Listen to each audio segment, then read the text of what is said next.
On today's episode, Tesla delays the robotaxi event for a big robotaxi change, Elon teams up with Trump as security concerns rise, and we confirm that Cybertruck is the best in the world. So, as most of you know, Tesla is set to hold a robotaxi unveiling event on the 8th of August. At least this is what Musk told us earlier in April, so obviously we are all here waiting to see what they've cooked up for this long-awaited and potentially world-changing vehicle. Now, on Thursday last week, the regular Tesla critic Dana Hull of Bloomberg News reported how Elon has pushed the Tesla robotaxi event back 2 months into October, and the reason given was to build additional prototypes. The news is, of course, tilted to display the maximum amount of doom Tesla delays robotaxi event in blow to Musk's autonomy drive, which led to the Tesla community on X posting to try and get a real answer from the man himself. But we got crickets from Elon until yesterday, when we finally found an interesting update from an interesting source in an apparent counter to the Bloomberg leak. A Tesla content creator, Warren Redlick, broke news with some leaked information of his own. Warren, on this video, says that some of Bloomberg reporting is off and that his sources from the Tesla team clarified what actually went on. There was an engineering meeting at Tesla's design studio where everyone seemed to think they were very close to the end version of the vehicle, but there was some kind of an issue remaining with the front end of the vehicle. Elon said, "What if we did this?" The engineers froze, actually went speechless. One of the lead engineers said to Elon, "I think it will take us 2 months to do that." Elon said, "Just get it done as fast as you can." So Elon didn't apparently say we are delaying the event by 2 months, but it seems that's what Bloomberg has taken and run with. Warren himself speculates that Elon might have pushed the team to still make it happen by August 8th. Now, of course, we would have been speculating if all of this actually took place or not, but Elon helped us out here with this reply on X. Requested what I think is an important design change to the front, and extra time allows us to show off a few other things. Let's talk about one of the biggest issues facing EV owners today. It's not range, not charging time. This is about resale value.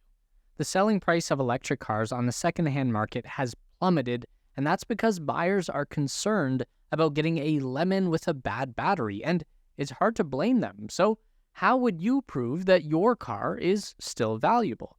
Tronity is an app that gives you full control over your EV data. Tronity will automatically collect, document, and analyze all of the data generated by your electric car in one place, no extra hardware required. Do you want real numbers on how your driving behavior and charging habits influence the condition of your battery? Well, Tronity's app provides the answers.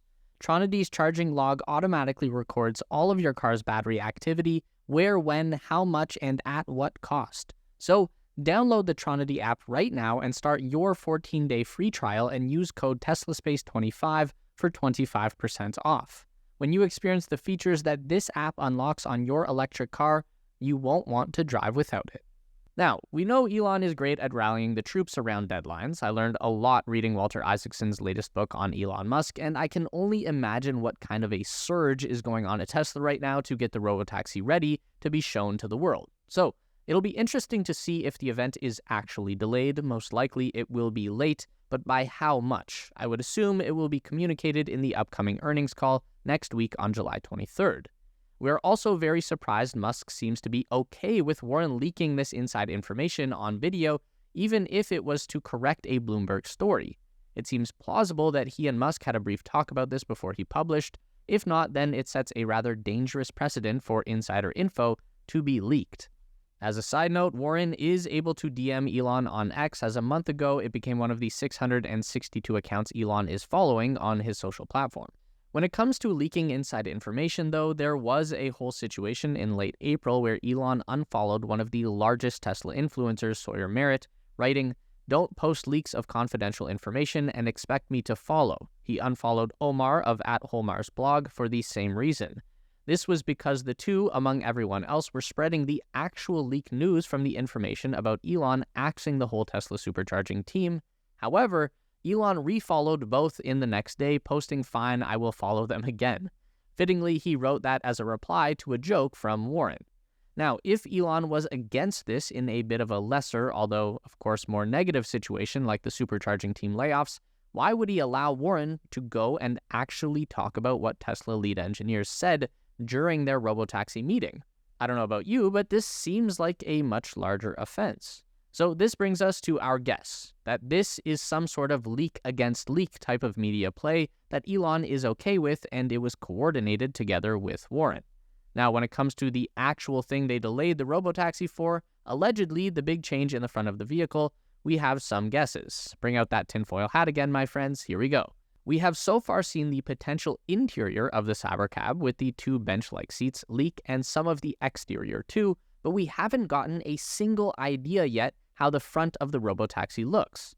Of course, if you ask me, it doesn't really matter what it looks like if we are talking about such a revolutionary product, but we are curious.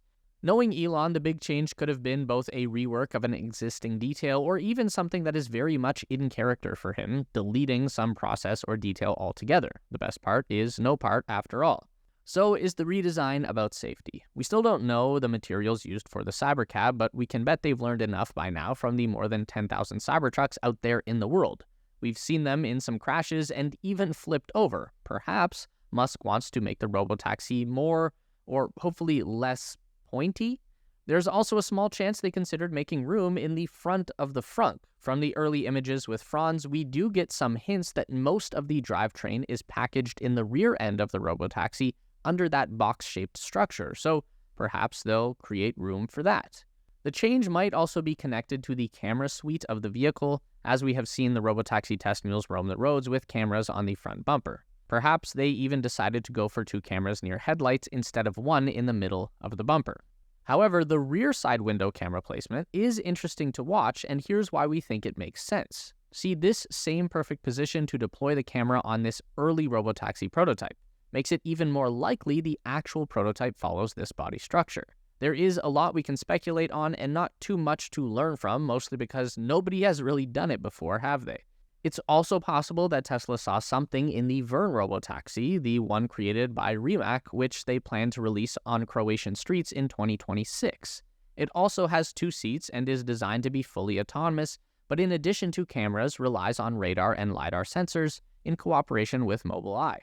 What we did love to hear from Elon's comment, however, is the part where he says extra time allows us to show off a few other things. Now, does he mean updates on humanoid robots, the Tesla ride-hailing network, or something different entirely? Some of us are keeping our fingers crossed for the Cybervan launch. But what do you think the delay from Elon is about, and what are they changing in the front of the robotaxi? Speaking of changing things for the better, did you know that we recently just launched a new and improved Tesla Space newsletter? We set out to make it the most value-packed Tesla and Elon Musk-related newsletter out there, and the best part is you'll learn about everything we covered in this video and a whole lot more a day earlier. So if you want to be first, join through the link in our description. Okay, we try and stay out of politics here, particularly American politics, because none of us are American, so we really don't care who you vote for, but we will briefly cover some stuff that is important and will impact us in the Tesla space. That would be Elon now using his massive reach and money to endorse Donald Trump. In addition to all of the Trump-related stuff going on with his X feed, Wall Street Journal reported that Musk plans to give $45 million per month to a super PAC that is dedicated to electing Donald Trump. The news, at least some part of it, might be fake, considering the meme Musk just posted under the article. But either way, the connection to Elon doing what he can to get Trump elected is becoming clear. As you might recall, Musk was on Trump's advisory council when he was in office the last time, and Elon stepped down in mid-2017 when Trump pulled the US out of the Paris Climate Agreement. By 2022, Trump and Musk were in a rather public feud, and Trump posted this rather brutal takedown after Musk had claimed he should hang up his hat and sail into the sunset. But looks like all of that is water under the bridge now, which begs the question, what do we win out of Elon buddying with Trump? The short answer would be influence. While Musk can, of course, do as he pleases with his reach and his money, we're here to report on what all this leads to. While we barely got the word Tesla out of Biden, he did make a lot of moves to increase EV adoption in the US. Will we see the opposite from Trump being all about Tesla yet hindering the rest of the EV adoption? It sounds likely. Here's a little curveball for you too. The vice president pick from Trump, J.D. Vance, who Elon has also supported, apparently has proposed a bill that would repeal the $7,500 EV tax credit and instead would create a $7,500 tax credit for gas-powered cars made in the US. We doubt that this ICE tax credit would ever come to fruition, of course, and would guess Elon now has some more influence over this if Trump gets elected. Elon has been a long-standing supporter of a carbon tax, so we'll see how that all holds up. All we can hope for is that he'll make sure Tesla and hopefully the whole EV transition won't get hit with as many roadblocks in the US. Oh, and by the way, with the attempt on Trump's life the other day, Tesla shareholders authored a letter petitioning to increase Musk's own security. Elon also commented on this on Sunday. Dangerous times ahead. 2 people, separate occasions, have already tried to kill me in the past 8 months. They were arrested with guns about 20 minutes drive from Tesla HQ in Texas. We believe one of such attempts on Elon's life falls on the Cybertruck delivery event on November 30th, 2023, implying the second attempt happened after that.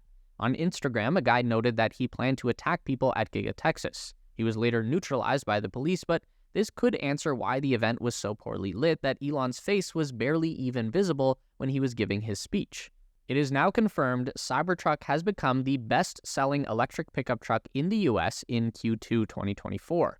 Between the months of April and June, there were 8,755 Cybertrucks registered in the USA. That's against 7,902 F-150 Lightnings, 3,309 Rivian R1Ts, 2,929 GMC Hummers, and 2,196 Chevrolet Silverados. We looked it all up from the Cox Automotive latest report, so it is now a confirmed win. Not only does this make the Cybertruck the best-selling EV pickup in the US, but we're also pretty sure it takes the same title for the whole planet and, well, the observable universe. We would expect the position won't be taken away from Tesla for at least the next few years. According to Cox, the Cybertruck was also the best-selling vehicle in the US, priced over $100,000 mark in June. Regarding Tesla sales in the US, we also found that for the first time, Tesla fell under 50% market share of all EVs sold in Q2, with 49.7%, or 164,264 units sold. Honestly, I still can't believe it has taken this long, and the competition is still not there if you check the next in line. Number 2 was Ford with 23,957 EVs, and number 3 was GM with 21,930. While the EV competition is hopefully and finally ramping up, it seems Tesla is also winning where it matters most, in competition against ICE vehicles. Tesla is number 1 in market share growth in the US in the first half of 2024 for all automakers. So, the Tesla Cybertruck took over the nation way faster than the naysayers expected, and even faster than most of the Tesla fans would have expected. Reminder, for a weekly overview of the entire Tesla ecosystem, join our revamped Tesla Space newsletter through the link below.